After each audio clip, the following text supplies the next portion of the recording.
I hope कि आप अपने घर पे बिल्कुल ठीक हो गए, हैप्पी हो गए। तो इसी उम्मीद के साथ आज हम कंटिन्यू करने वाले हैं हमारे एक्सरसाइज 12.2 को, जिसके ऑलरेडी 9 क्वेश्चंस हम कंप्लीट कर चुके हैं। 12.1 हमारी हो चुकी है। सो हम स्टार्ट करने वाले हैं हमारे 12.2 के क्वेश्चन नंबर 10 से। सो हम स्टार्ट करते हैं हमारे क्वेश्चन से। An umbrella has 8 ribs which are equally spaced. कोई अम्ब्रेला है हमारे पास। अम्ब्रेला हमें पता है कि जो अम्ब्रेला होता है ऊपर से राउंड, जब हम उसको ओपन करते हैं तो ये एकदम ऐसे राउंड सा होता है, ठीक है। तो उसमें हमने क्या देखा कि कपड़े की स्टिचिंग होती है, किस टाइप से, नीचे से ब्रॉड होता है और ऊपर वो इस तरीके से जाता है, ठीक है। तो हमें ये बोल रहा है कि हर एक जो उसका पार्ट है, कपड़े का जो हर एक पोर्शन है, ठीक है, जिसको उन्होंने स्टिच किया है, वो कौन सी शेप का है, एक सेक्टर की शेप, ठीक है। फिगर हमें बुक में दे रखा है तो मैं अम्ब्रेला नहीं बनाऊंगी यहाँ पे, आप लोग फिगर बुक से देख लेना। तो हमें बोला गया है कि जो उसकी रेडियस जो है वो है 45 सेंटीमीटर, ठीक है। Find the area between 2 consecutive ribs of the umbrella. Total ribs कितनी है हमारे पास, 8। तो फर्स्ट थिंग क्या कि रेडियस हमें गिवन है। Radius of umbrella is 45 centimetre, ठीक है, रेडियस आ गया। नेक्स्ट हमें एरिया ऑफ सेक्टर निकालने के लिए एंगल की जरूरत होती है। तो एंगल के लिए हमें एंगल नहीं गिवन है तो हम क्या यूज करेंगे, हमें ये पता है कि कंप्लीट जो एंगल होता है, कंप्लीट एंगल जो है वो कितने का होता है, 360। बुक में जो हमें फिगर गिवन है उसके हिसाब से ये इस टाइप की रिब है हमारे पास, और ये कुछ ऐसे ऐसे से यूज होगी, मीन्स ऑलमोस्ट ये एक सर्कल टाइप बन रहा है। तो ये जो हमारा कंप्लीट एंगल है ये कितने का होगा हमारे पास, 360। टोटल हमारे पास रिब्स कितनी है, अगर हम इनको काउंट करें तो कितनी है, 8।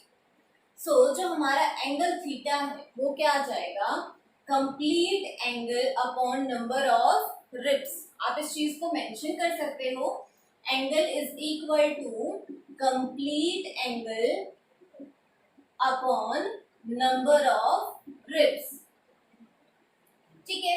सो कंप्लीट एंगल कितने का है बेटा हमारा, 360 अपॉन रिब्स कितनी है हमारे पास, 8।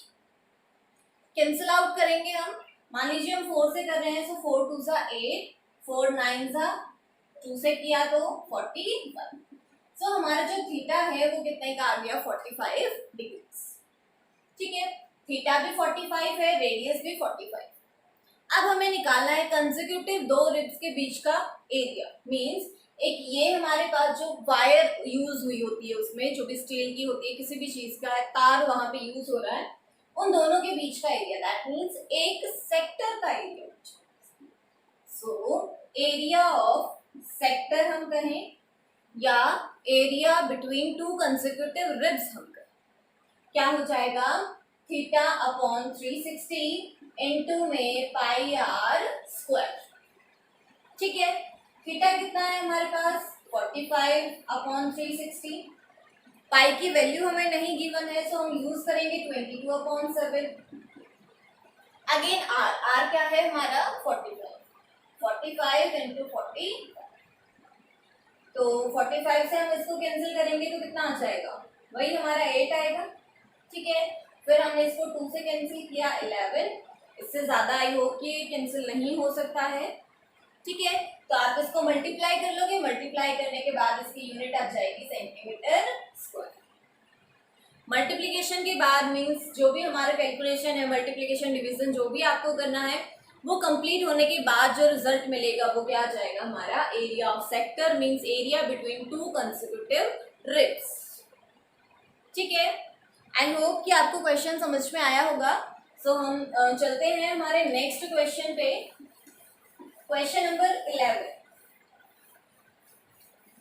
सो नेक्स्ट क्वेश्चन में हमें बोल रहा है अ कार हैज 2 वाइपर्स। अगर आप लोगों को लगे कि मेरी स्पीड थोड़ी सी ज़्यादा है या कम है या थोड़ा स्लो बोलना चाहिए, वॉल्यूम ठीक नहीं, तो अगर कोई भी ऐसी प्रॉब्लम है या बोर्ड क्लियर नहीं आ रहा, तो ऐसी कोई भी अगर प्रॉब्लम है तो आप मुझे बता सकते हैं ताकि वीडियो में और ज़्यादा इम्प्रूवमेंट किया जा सके। सो नेक्स्ट हमारा जो क्वेश्चन है उसमें हमें बोल रहा है अ कार हैज 2 वाइपर्स, कोई कार है, नॉर्मल हम कार में बैठते हैं, बस में जाते हैं, किसी भी ट्रांसपोर्ट फोर व्हीकल किसी भी उसमें जा रहे हैं हम, ठीक है। तो उसमें क्या बोला है हमें कि 2 वाइपर होते हैं, हमें सबको पता है, जो हम बारिश के टाइम पे यूजुअली यूज करते हैं कि बारिश का पानी है जो फ्रंट मिरर से हटाने, ठीक है, फ्रंट जो हमारा ग्लास होता है वहां से हटाने। तो वो इस टाइप से है कि वो दोनों एक दूसरे को ओवरलैप नहीं करते, मतलब एक वाइपर ने जितना एरिया स्वाइप कर दिया है वो दूसरे वाइपर के अंडर नहीं आता। Each wiper has a blade of length 25 centimetre. वो जो वाइपर की जो ब्लेड है उसकी लेंथ हमें गिवन है 25 centimetre and an angle of 115 degree, और वो जो एंगल बना रही है वो कितने का है, 115 degree. Find the total area cleaned at each sweep of the blade. कितना एरिया उन्होंने स्वाइप कर दिया, साफ कर दिया। सो अगर मैं फिगर आपको बना के चले हम, तो जो ब्लेड है वो इनिशियल पोजीशन पे ऐसे रहती है, ठीक है। जैसे ही हमने उसको चलाना स्टार्ट किया तो वो क्या करती है, यहाँ से बेंड होके और ऑलमोस्ट यहाँ तक आ जाती, तो वो इस टाइप से एरिया जो है उसको स्वाइप करते करते आई होगी। ये इधर आएगी फिर वापस जाएगी, फिर इधर आएगी फिर वापस जाएगी, फिर इधर आएगी फिर वापस जाएगी। दैट मीन्स ये इस कंप्लीट स्पेस को क्या कर रही है, क्लीन कर, ठीक है। यहाँ पे थीटा हमें गिवन है 115 degree. Length of blade means ये वाला पोर्शन, ये हमें कितना गिवन है, 25 सेंटीमीटर। अगर आप ध्यान से देख पा रहे हो तो मुझे ये कुछ सेक्टर जैसा नजर आ रहा है, जिसमें रेडियस हमें गिवन है, थीटा हमें गिवन है, और कुछ हमें चाहिए नहीं होता है, तो हम डायरेक्टली अप्लाई करेंगे। आप यहाँ पे मेंशन कर सकते हो रेडियस ऑफ सेक्टर किस चीज के इक्वल होगा, length of blade. Length of blade is 25 centimetre, ठीक है। नेक्स्ट आप मेंशन कर सकते हो angle made by the wiper कितना हो जाएगा, 115। दैट मीन्स हमारा जो थीटा है वो कितना आ गया, 115 डिग्री, ठीक है। नेक्स्ट एरिया हमसे पूछा गया है, area of sector. Area of sector theta upon 360 into pi R square, याद हो गया होगा, अगर नहीं हुआ है तो आप कर लीजिए इसको याद। थीटा अगेन हमारा गिवन है 115 अपॉन 360 पता ही है। पाई की वैल्यू अगेन हमें नहीं गिवन है, सो हम अपनी तरफ से यूज करेंगे 22/7 आर, रेडियस 25।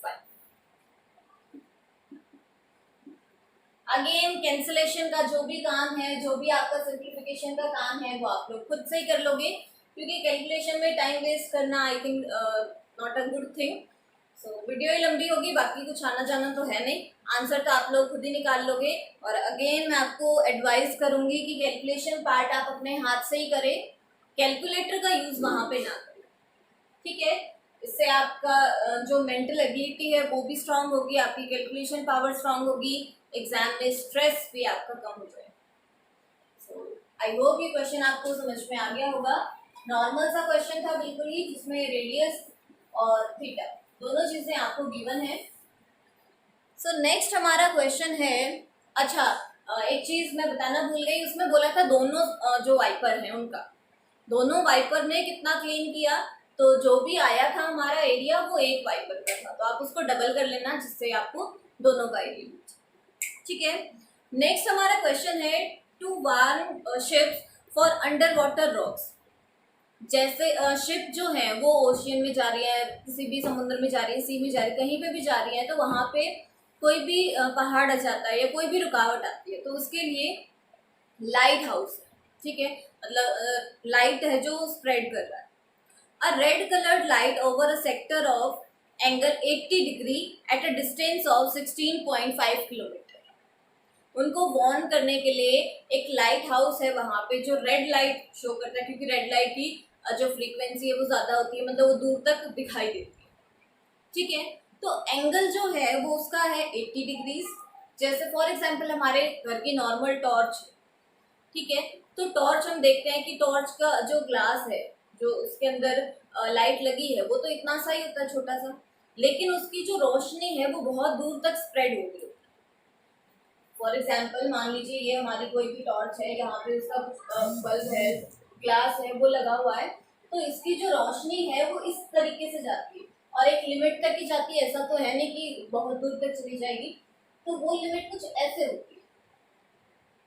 तो इस चीज को हम कैसे कंसिडर करेंगे? एज अ सेक्टर हम इसको कंसिडर करेंगे, जहाँ पे एंगल, ये एग्जैक्ट फिगर क्वेश्चन का नहीं है, मैं जस्ट आपको समझा रही हूँ कि जैसे टॉर्च में हम ऐसे फोकस देते हैं वैसे ही वो लाइट हाउस है, उसका पर्टिकुलर एक कोई बल्ब होगा ऐसे, और उस बल्ब से ऐसे लाइट जा रही है और हमें बोला गया है कि एंगल बना रही है वो 80 डिग्रीज का, और कितनी दूर तक वो लाइट जा रही है?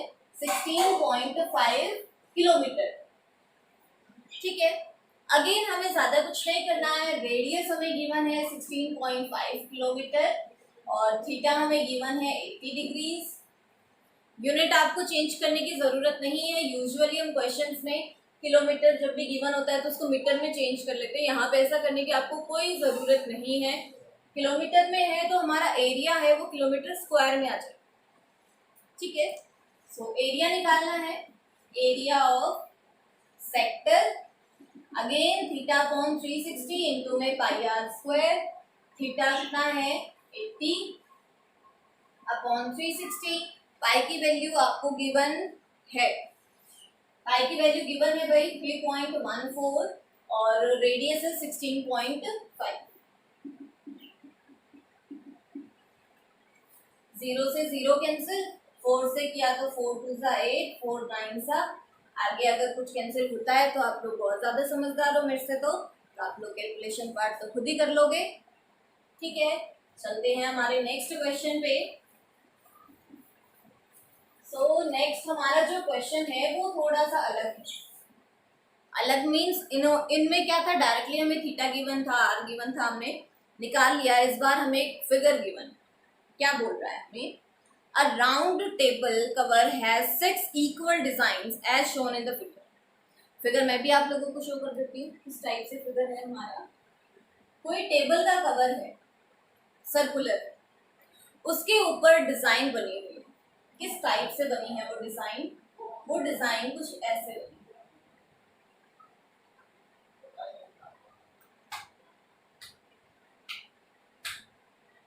मीन्स यहाँ पे वो डिजाइन बनी हुई,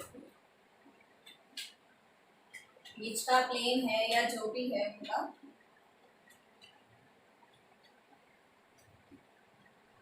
और हमें बोला गया है कि हमें इस डिजाइन का एरिया बताना। ठीक है, अब कुछ के माइंड में आ रहा है कि सर्कल में से इस अंदर वाले पोर्शन को अगर हम माइनस कर दें तो ये वाला पोर्शन बचेगा। ठीक है, बिल्कुल करेक्ट है, लेकिन अब बात आती है कि हम ये सेंटर वाला पोर्शन जो है इसका एरिया कैसे निकालें। तो क्वेश्चन में देखते हैं हमें गिवन क्या क्या। क्वेश्चन में हमें बोला है if the radius of the cover is 28 centimetre. पहली चीज हमें रेडियस गिवन है, रेडियस इज 28 सेंटीमीटर। ओके, आगे हमें बोला है, अच्छा हमें निकालनी है cost, the cost of making the design at the rate of rupees 0.35 पर सेंटीमीटर स्क्वायर। मैं यहाँ लिख लेती हूँ 0.35 पर सेंटीमीटर स्क्वायर। √3 की वैल्यू हमें गिवन है 1.7। ध्यान रखना, जब भी हमें √3 की वैल्यू गिवन हो तो लास्ट में हमें उस वैल्यू का यूज जरूर करना है, जो भी वैल्यू आपको दे रखी है। यूजुअली हम लेते हैं 1.732, लेकिन अगर क्वेश्चन वाले ने सिर्फ 1.7 दिया है तो हम 1.7 लेंगे। अगर क्वेश्चन वाला हमें कहे कि आपको 1.73 लेना है तो हमें वही लेना है, और अगर हमें बोला जाए कि √3 की वैल्यू आपको 1.732 लेनी है तो आपको वही करना। तो क्वेश्चन पे डिपेंड करता है कि वो आपसे 1 डेसिमल प्लेस तक बोलता है, 2 तक या 3। ठीक है, अब ये तो इसकी बात है। हम आते हैं डिजाइन। डिजाइन की कॉस्ट हमें निकालनी है। कॉस्ट निकालने के लिए सबसे पहले हमें एरिया चाहिए। क्यों चाहिए? सेंटीमीटर स्क्वायर में गिवन। ठीक है, और हमने पढ़ा था कि जब भी हमें यूनिट स्क्वायर में गिवन होगी दैट मीन्स हमें एरिया निकाल के कॉस्ट से मल्टीप्लाई करें। तो हम पहले क्या निकालेंगे? Area, area of design. उसके लिए हमें थोड़ा सा ट्रिक का यूज करना। कैसे? मैंने इसको ज्वाइन करा। सिमिलरली अगर मैं सबको ज्वाइन करूं,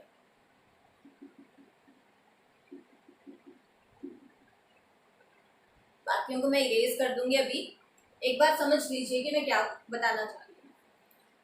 एंगल हमें चाहिए, मेन चीज। अगर हमें सेक्टर का एरिया निकालना है या सेगमेंट का निकालना है, किसी भी चीज का निकालना है, तो रेडियस और थीटा, दो चीजों की जरूरत होगी। रेडियस गिवन है, थीटा नहीं है, तो थीटा हमें फाइंड आउट करना पड़ेगा। तो वो हम कैसे निकालेंगे? कंप्लीट एंगल इज 360, सबको पता है। अब सेम चीज कि हमारे पास कितने पोर्शन बन रहे हैं, कितने पोर्शन है हमारे पास? टोटल 6। ठीक है, तो थीटा हम निकालेंगे 360 अपॉन 6। आप वही दोबारा से मेंशन कर सकते हो, theta is equal to complete angle upon number of sectors. ठीक है, तो कितने का आ गया? 60। अब हम चाहें तो बाकियों को इरेज कर सकते हैं, वो मैंने सिर्फ आपको समझाने के लिए ड्रॉ किया था। अगर नहीं इरेज करना चाहो तो भी कोई बड़ी बात नहीं है। अच्छा, ये तो रखना ही था। थीटा आ गया अब हमारे पास 60 डिग्री, रेडियस आ गया 28 सेंटीमीटर। थोड़ी देर के लिए हम इसको मान लेते हैं ओ। ठीक है, हमें किसका एरिया चाहिए? डिजाइन। अगर हम थोड़ा सा इसको ध्यान से देखें और अगर मैं इसको सेपरेट ऐसे बना लूं, मुझे इस चीज का एरिया चाहिए और इस चीज को हम क्या बोलते हैं? Minor segment. तो हमें इन शॉर्ट क्या फाइंड आउट करना है? Area of minor segment. क्या चीज फाइंड आउट करनी है हमें? Area of minor segment. एक पोर्शन का एरिया जाएगा, उसके बाद मुझे 6 का चाहिए। सारे इक्वल है, मैं 6 से मल्टीप्लाई कर दूंगी तो कंप्लीट डिजाइन का एरिया हमें मिल जाएगा। ठीक है, so area of minor segment क्या होता है हमारे पास? Area of sector minus area of triangle. तो मैंने आपको पहले भी बताया था कि जब भी हमारा थीटा 60 होगा, दैट मीन्स ये इक्विलेटरल ट्राइंगल बन रही है। तो आप डायरेक्टली इक्विलेटरल ट्राइंगल का एरिया अप्लाई कर सकते हो, या फिर आपको फॉर्मूला याद है तो बहुत अच्छी बात है, आप डायरेक्टली इसको भी अप्लाई कर सकते हो। ठीक है, सो थीटा कितना है हमारा? 60 अपॉन 360 इंटू में पाई की वैल्यू नहीं गिवन है, 22/7। Radius 28 into 28 minus 1/2 into 28 into 28 sin theta. sin theta mean sin 60, और sin 60 की वैल्यू कितनी हो जाएगी हमारे पास? √3/। जो चीजें कैंसिल हो रही है हम उनको कैंसिल कर देंगे। 60 से इसको कैंसिल किया 6, 7 से ये किया 4, ओके, 2 से 3, 2 से 11। अब ये तो कैंसिल होता नहीं है, ठीक है, 3 बचेगा डिनोमिनेटर में। यहाँ से हमने 2 से किया इसको 14, 2 से इसको भी कर दिया हमने 14, तो क्या आ जाएगा? 11 4 44 इंटू 28 अपॉन 3, और माइनस यहाँ से 14 14 196 √3। आगे की कैलकुलेशन आप लोग खुद ही कर लेना। ठीक है, ये एरिया आया है हमारे पास एक साइड, एक डिजाइन, ठीक है, एक कॉर्नर का। टोटल हमारे पास कितने कॉर्नर है? 6। सो area of complete design, complete design के लिए हम क्या करेंगे? इस एरिया को 6 से मल्टीप्लाई कर देंगे। सो 6 इंटू में 44 इंटू में 28/3 माइनस 196 ध्यान रखना है √3 की वैल्यू आपको रिप्लेस करनी है 1.7। ठीक है, तो इसको आप सॉल्व कर लोगे, मतलब जो भी ऊपर आपका आंसर आया है उसको आप 6 से मल्टीप्लाई कर लोगे। ये आ गया हमारा टोटल ए। देन हमें चाहिए कॉस्ट। ठीक है, तो मैं ऊपर का ही चलो इधर का कर देती हूँ। कॉस्ट चाहिए हमें, cost of design, making of the design या जो भी है हमारा। ठीक है, वो क्या हो जाएगा? पर सेंटीमीटर स्क्वायर की कॉस्ट हमें गिवन है 0.35। तो यहाँ से जो भी हमारा आंसर आएगा उसको हम बाद में इससे मल्टीप्लाई कर देंगे 0.35। 0.35 इंटू में 6 इंटू 44 इंटू 28/3 माइनस 196√3 रुपीज। ठीक है, रुपीज ही था जी, 0.35 रुपीज था, पैसे में नहीं था। तो ये आपका आंसर आ जाएगा। सिंप्लीफिकेशन का काम आप लोग खुद कर लेना। आई होप कि आपको क्वेश्चन समझ में आ गया होगा।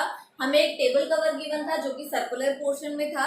उसके बाद हमें 6 इक्वल डिजाइन्स गिवन थे, तो हमने डिजाइन्स बना लिए। उसके बाद हमने थोड़ी सी कंस्ट्रक्शन का यूज किया, इसका सेंटर लिया, 2 रेडियस बनाए। तो हमने देखा कि एक जो पोर्शन है वो सेगमेंट का बनता है, तो हमने निकाला area of segment. Area of segment का फॉर्मूला हमने अप्लाई कर दिया। आर था हमारे पास, थीटा हमने निकाल लिया, दोनों को रिप्लेस किया, हमारा एरिया एक पोर्शन। हमारे पास डिजाइन में टोटल कितने पोर्शन है? 6, तो हमने इसको 6 से मल्टीप्लाई किया। फाइनली हमें चाहिए थी कॉस्ट, तो कॉस्ट के लिए हमने क्या किया, जो भी कंप्लीट हमारा एरिया आया है उस कंप्लीट एरिया को पर सेंटीमीटर स्क्वायर की कॉस्ट से हम मल्टीप्लाई करें। ठीक है, okay. So finally last question exercise का, उसके बाद हमारी जो एक्सरसाइज है 12.2 वो खत्म हो जाएगी। जितना बड़ा ये वाला क्वेश्चन था, आई थिंक कि जितने बड़ी इसकी कैलकुलेशन थी उतना ही छोटा हमारा नेक्स्ट क्वेश्चन है। सो लास्ट क्वेश्चन में हमें कह रहा है, एमसीक्यू टाइप का है, टिक द करेक्ट आंसर। हमें करेक्ट आंसर को टिक आउट करना है। सो क्वेश्चन है, area of sector of angle P. अब तक हमें एंगल गिवन होते थे 20 डिग्री, 30, 45, 60, 120, 150 जो भी थे। इस बार हमें कह रहा है कि जो थीटा है वो पी, कोई प्रॉब्लम नहीं है। आगे हमें कह रहा है of circle with radius capital R. जो रेडियस हम लेते थे वो हम लेते थे स्मॉल आर, अब क्या लेनी है? Capital R. इसमें भी कोई प्रॉब्लम नहीं है। एरिया ऑफ सेक्टर बताओ, बहुत ही छोटा सा क्वेश्चन है, डायरेक्टली फॉर्मूला पूछ रहा है। एरिया ऑफ सेक्टर, पहले हम पुराना वाला फॉर्मूला लिख लेते हैं ताकि आपको समझने में आसानी रहे। थीटा अपॉन 360 इंटू में पाई आर स्क्वायर, यही होता है। थीटा कितना है? पी। पी अपॉन 360 इंटू में पाई को हम पाई रखेंगे, स्मॉल आर की जगह हम क्या रख देंगे? Capital R. अब आंसर मैच करो, चारों में से कोई भी आंसर आपका मैच नहीं होगा, आंसर तो आएगा ही। तो आप एक बार ध्यान से देखो, एक ऑप्शन है जिसमें यहाँ पे 2 है और यहाँ पे भी 2 से मल्टीप्लाई करें। क्या दे रखा है? P अपॉन 720 इंटू में 2 पाई आर स्क्वायर। जब आप 2 से 720 को कैंसिल करोगे तो आपका आंसर आएगा 360। ठीक है, तो ये हल्की सी ट्रिक इस क्वेश्चन में यूज की गई है, क्योंकि इतना डायरेक्टली क्वेश्चन तो आपसे नहीं पूछेगा कि आपको बस फॉर्मूला ही बताना है।